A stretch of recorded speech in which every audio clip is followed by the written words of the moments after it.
Hello dear student, this is your Renu ma'am and welcome to this video. Today we will do few important questions of chapter 10 gravitation of class 9 science. Okay तो बेटा जी करना क्या है, ध्यान रखेंगे। हमने यहाँ पे कुछ क्वेश्चंस मैंने नोट डाउन किए। एक्चुअली प्रीवियस ईयर क्वेश्चन से काफ़ी बार एग्जाम में आपको देखने को मिलेंगे ये क्वेश्चंस। प्रीवियस ईयर के पेपर अगर आप उठाते हैं क्लास 9 के वेरियस स्कूल्स के, चाहे गवर्नमेंट स्कूल हो चाहे प्राइवेट स्कूल हो, चाहे जो सीबीएसई के आपके पास में सीसी वाला पैटर्न रहा हो उस टाइम भी, तो काफ़ी सारे क्वेश्चन जो होते हैं वो हमारे सिमिलर आते रहते हैं। किसी भी स्कूल का पेपर आप उठा के देख लीजिए, ठीक है। तो यहाँ पे सबसे पहले जो हम करने जा रहे हैं बेटे जी वो ये कि हमने कुछ क्वेश्चन यहाँ पे नोट डाउन किए हैं। शॉर्ट क्वेश्चन हैं ये, बेसिकली न्यूमेरिकल्स नहीं है इसमें बेसिकली, तो लेकिन इसमें से भी काफ़ी बार क्वेश्चन एग्जाम में आ रखे हैं। सारे क्वेश्चन मोस्टली सारे ही एग्जाम्स में रिपीटेड क्वेश्चन हैं जो बार बार आते रहते हैं, ठीक है।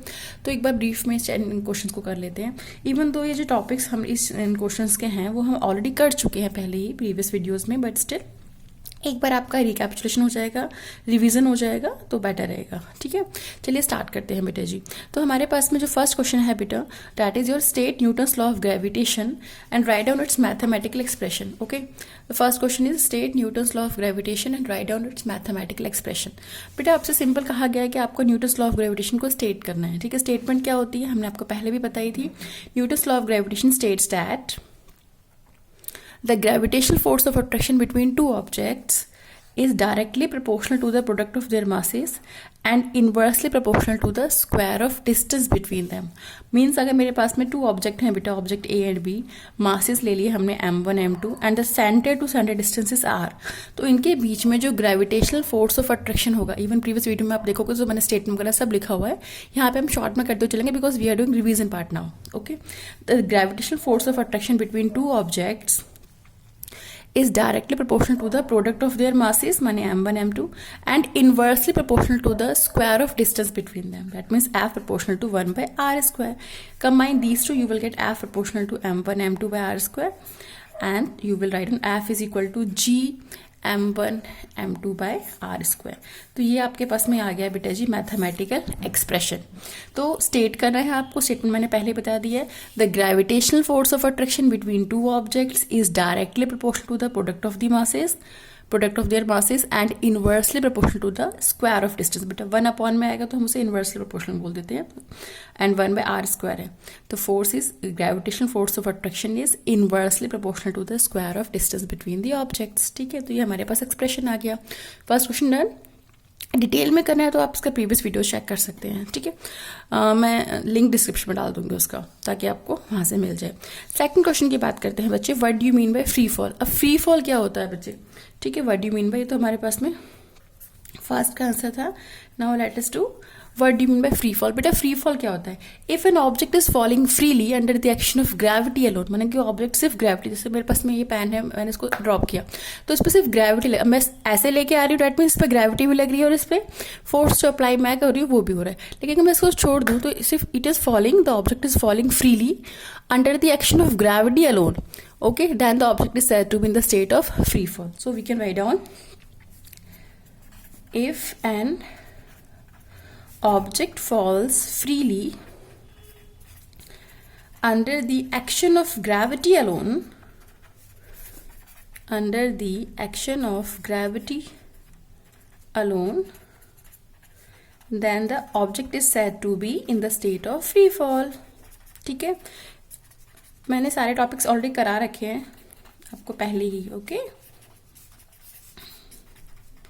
तो if an object falls freely under the action of gravity alone, माने सिर्फ उस पर ग्रेविटी लग रही है, सिर्फ ग्रेविटेशनल फोर्स लग रहा है, तो उस केस में हम बोलेंगे कि भाई ऑब्जेक्ट जो है वो किस में है, फ्री फॉल में है, ओके। नाउ कम टू बेटा नेक्स्ट क्वेश्चन, थर्ड क्वेश्चन, ठीक है। तो थर्ड क्वेश्चन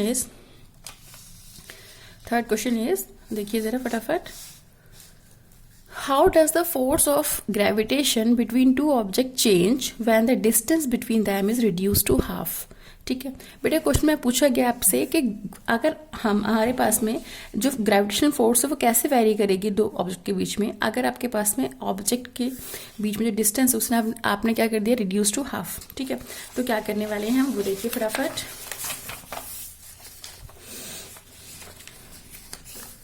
ओके, नाउ आपको निकालना है एफ कैसे वेरी करेगा when the distance between them is reduce to half. तो इनिशियली बेटा एफ क्या था, G F is equal to G m1 m2 by are square. Okay, अब न्यू फोर्स निकालना है, तो न्यू फोर्स को एफ प्राइम हमने ले लिया। ठीक है, तो जी मास में बेटा कोई चेंज नहीं है, आपको बोला गया है डिस्टेंस को क्या किया, रिड्यूस टू हाफ, माने ये हो जाएगा r/2। Okay, distance reduce to half यानी कि r/2 हो गया डिस्टेंस। अब इसको सिंप्लीफाई कीजिए तो g m1 m2 by are square by 4।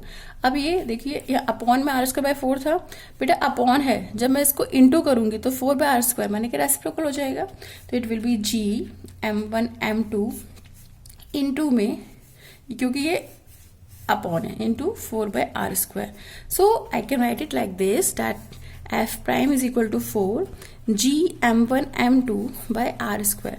अगर आप खुद देखो, ये जी m1 m2 by are square क्या है, ये है मेरे पास में इनिशियल फोर्स जो मैंने ओरिजिनल लिया था, ये न्यू फोर्स था, तो हमारे पास में आ जाएगा that new force is equal to 4 times of initial force. ठीक है, तो ये आपके पास में आंसर आ गया। ठीक है, आई विश आपको समझ में आया होगा। फोर्स का फॉर्मूला होता है g m1 m2 by are square. New force निकालना है कब, कैसे फोर्स चेंज होता है ये पूछा गया आपसे, तो फोर्स चेंज होने के लिए हमने क्या किया, उन्होंने बोला है क्वेश्चन में distance between them is reduce to half. Distance को हाफ किया है, माने कि r जो था वो मेरा r/2 हो गया है, r/2 का स्क्वायर करेंगे that it will be r square by 4। अब यहाँ पे अपॉन था, अपॉन को जब हमने चेंज किया इंटू में, तो यहाँ पे into and 4 by are square, क्योंकि रेसिप्रोकल हो जाता है डिवाइड को जो मल्टीप्लाई में कन्वर्ट करते हैं। ठीक है, 4 को हमने आगे ले लिया, बाकी सबको ब्रैकेट में लिया, तो हमारे पास आ गया new force is equal to 4 times of initial force. ठीक है, थोड़ा सा स्पीड फास्ट लग रहा होगा आपको, बट स्टिल रिवीजन में थोड़ा सा फास्ट हो ही जाता है बेटा जी। चलिए अब आगे देखिए, write down differences between mass and weight. ठीक है, मास एंड वेट में बेटा आपको डिफरेंसेस देने हैं, तो सबसे पहली चीज जो आप याद, ये हम सब कुछ कर चुके हैं, बस फटाफट हम इसको रिवाइज कर रहे हैं। ठीक है, डिफरेंसेस, जस्ट अ सेकंड, ये हमें टॉप पे लिखना होता है। Okay, differences between mass and weight. Okay, ये हेडिंग हो गई हमारी। इसके जस्ट बाद यहाँ पे मास आ गया बेटू, और इस ब्लॉक में क्या आएगा, वेट। तो आपको मास एंड वेट में डिफरेंस के लिए बोला गया है। ठीक है, difference between mass and weight, तो कैसे करेंगे बेटा, द वेरी फर्स्ट पॉइंट आप डेफिनेशन लिख सकते हो। ठीक है, डेफिनेशन क्या होती है हमारे पास में बेटा, डेफिनेशन होती है मास क्या होता है, मास होता है amount of matter contain in a body. किसी भी बॉडी में जितना भी मैटर प्रेजेंट है उसको हम क्या बोलते हैं बेटा जी, मास। ठीक है, तो matter contain in a body is called mass of the body. Okay, अगर वेट की बात करें बेटा, तो वेट जो होता है वो हमारे पास में क्या होता है, it is gravitational force acting on the body. Gravitational force acting on the body और द ऑब्जेक्ट, कुछ भी लिख सकते हो, ऐसा कुछ नहीं है। ठीक है, ये हो गया, तो ये हमारे फर्स्ट पॉइंट्स और डिफरेंस हो गया। अगर नेक्स्ट की हम बात करें बेटा जी, ठीक है, शॉर्ट में लेके चलेंगे फटाफट। बेटा मास जो होता है ये हमारे पास में स्केलर होता है, क्योंकि ये सिर्फ मैटर का अमाउंट है। ठीक है, डायरेक्शन वगैरह इसमें कोई नहीं होती, तो ये हमारे पास में क्या होता है, mass is a scalar quantity. जबकि वेट बेटा वेक्टर होता है, क्यों, क्योंकि वेट का फॉर्मूला होता है m इंटू में g, और g मतलब acceleration due to gravity, g जो है वो हमारा वेक्टर है। ठीक है, तो आपके पास में वेट जो होता है it is a vector quantity. ठीक है, आगे चले बेटा, मास की यूनिट होती है केजी और किलोग्राम, जबकि आपके पास में वेट की यूनिट होती है न्यूटन। ओके, 4 पॉइंट लिख लेते हैं। चलिए एक और पॉइंट बेटा, मास क्योंकि अमाउंट ऑफ मैटर है, ठीक है, तो हमेशा क्या आएगा, पॉजिटिव ही आएगा। ओके, और we can say that it can never be zero. Mass जो है वो आपका कभी जीरो नहीं हो सकता, it can never be zero, क्योंकि आपके पास में ऑब्जेक्ट के अंदर कुछ ना कुछ तो मैटर हो गई, और मैटर का जो अमाउंट है दैट इज योर मास। तो mass can never be zero, it can never be zero. जबकि बात करें वेट की बेटा, इट कैन बी जीरो। क्यों, क्योंकि बेटा जी ये आपके पास में स्मॉल जी पे डिपेंड करता है ना, वेट स्मॉल जी पे डिपेंड करता है। अब स्मॉल जी की वैल्यू जीरो होती है at the centre of earth. Okay, और तो जब आपके पास स्मॉल जी की वैल्यू जीरो है तो वहां पे वेट भी क्या हो जाएगा, ऑब्जेक्ट का जीरो हो जाएगा। ठीक है, so here we discussed about the differences between mass and weight. Okay, I wish आपको समझ में आ गया होगा, इवन हम पहले भी चीज कर चुके हैं बेटा जी। Okay, now let's move further. ये हमारा हो गया फोर्थ क्वेश्चन। फिफ्थ क्वेश्चन की बात करते हैं बेटा जी। फिफ्थ क्वेश्चन में क्या कहा जा रहा है आपसे वो देखिए फटाफट। If the moon Okay, if the moon attract the earth, okay, if the moon attract the earth, just a sec, let me fold the page. Yeah, fine. Okay, तो बेटे जी, if the moon attract the earth, why does the earth not move towards the moon?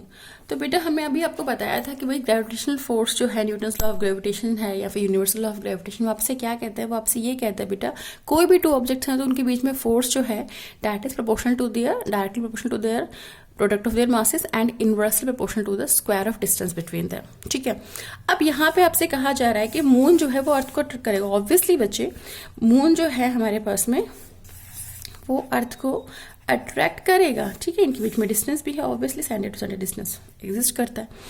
अब तो moon जो है वो अर्थ को अपनी तरफ अट्रैक्ट कर रहा है, लेकिन जो अर्थ है that is not moving towards the moon. ऐसा क्यों नहीं है कि भाई आपके पास में जो अर्थ है वो मून की तरफ क्यों नहीं जाती?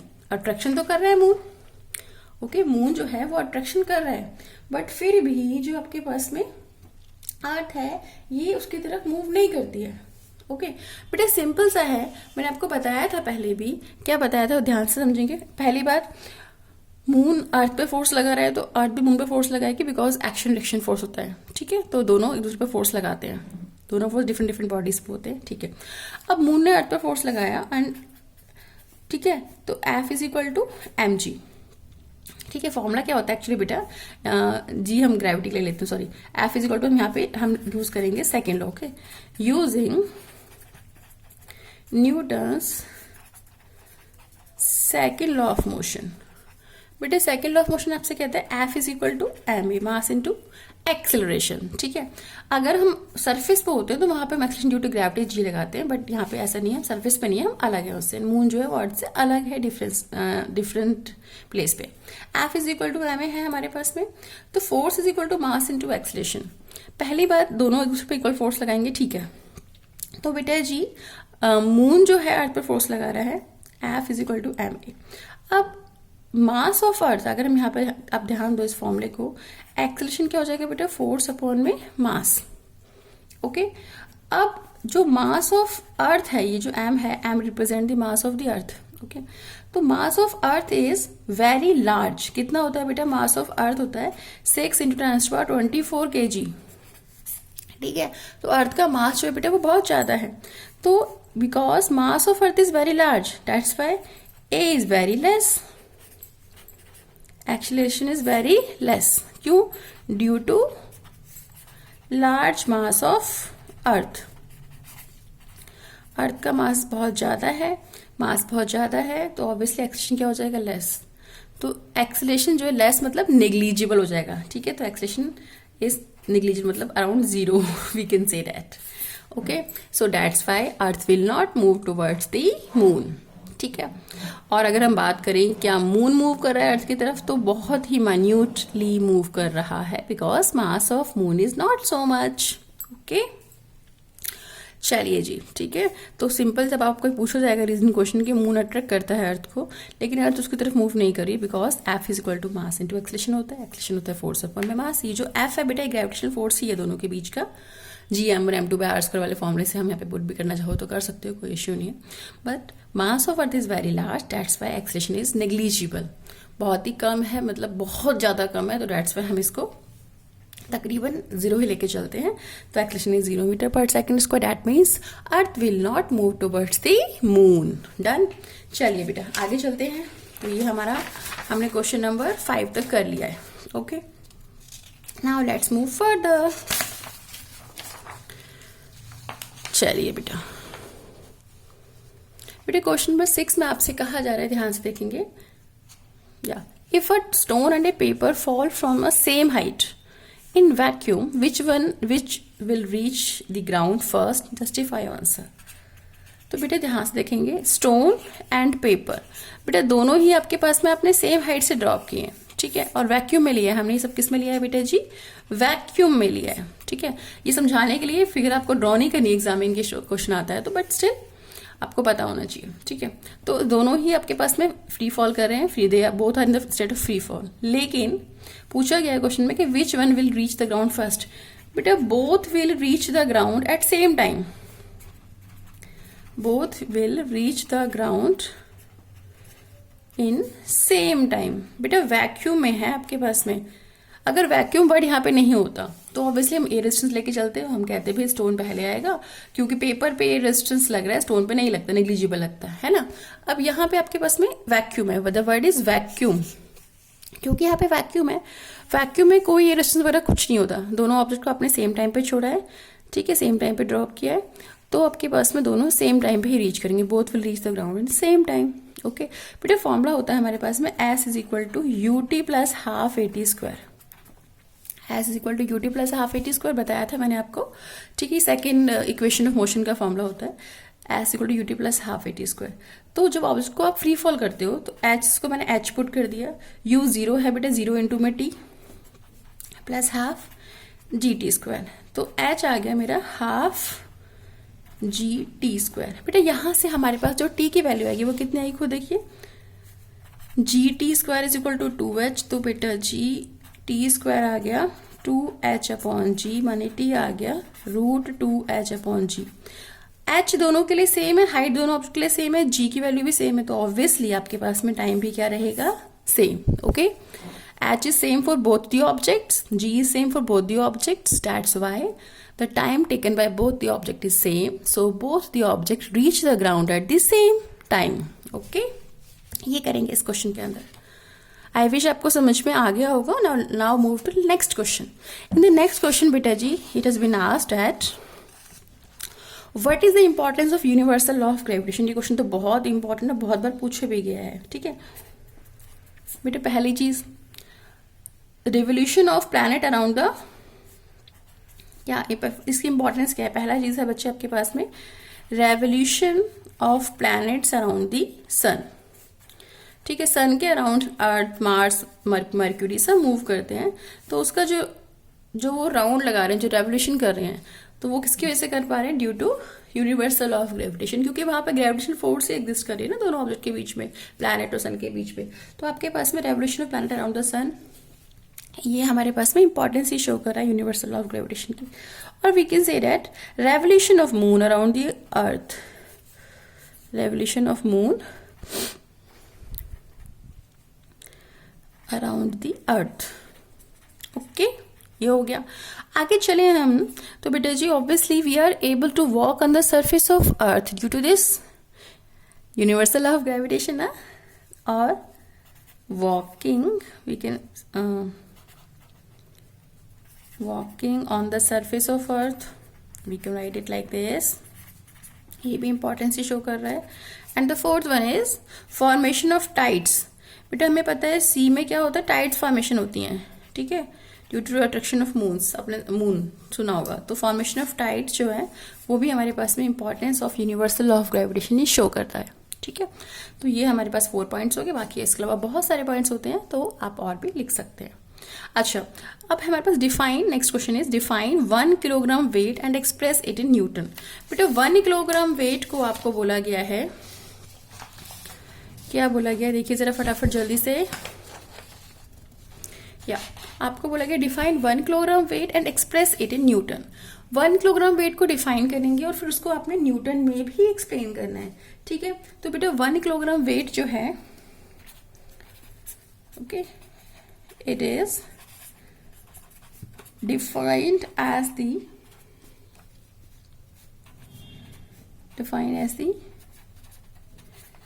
weight of an object whose mass is 1 kg। माने कि अगर हम ये कहें आपसे कि अगर किसी का मास 1 kg है, ठीक है, तो जो उसका वेट होगा वो क्या हो जाएगा बेटा, वो हमारे पास में 1 kg वेट, क्योंकि W is equal to mg होता है, तो 1 kg वेट जो है, अगर आपके पास में हम कहें कि अगर मास 1 kg है तो वेट जो है ऑब्जेक्ट का वो 1 kg वेट हो जाएगा, ठीक है। अब इसको न्यूटन में बोला है कन्वर्ट करने के लिए, वो भी कर लेते हैं। W is equal to mg होता है, अभी बताया, m क्या होता है बेटा 1 kg, g होता है 1 मीटर पर सेकेंड स्क्वायर, g कितना होता है 1 होता है, 9.8 होता है, जी इज 9.8 मीटर पर सेकेंड स्क्वायर, तो ये हो गया 9.8 kg मीटर पर सेकेंड स्क्वायर। ओके तो वेट हो गया बेटा 9.8 न्यूटन, माने कि हम ऐसे कह सकते हैं कि if mass of object is 1 kg then weight is equal to 9.8 newton. Okay, I wish आपको समझ में आया होगा। ठीक है, चलिए नेक्स्ट वीडियो में मिलते हैं कुछ और इंपॉर्टेंट क्वेश्चन के साथ में। Till then bye.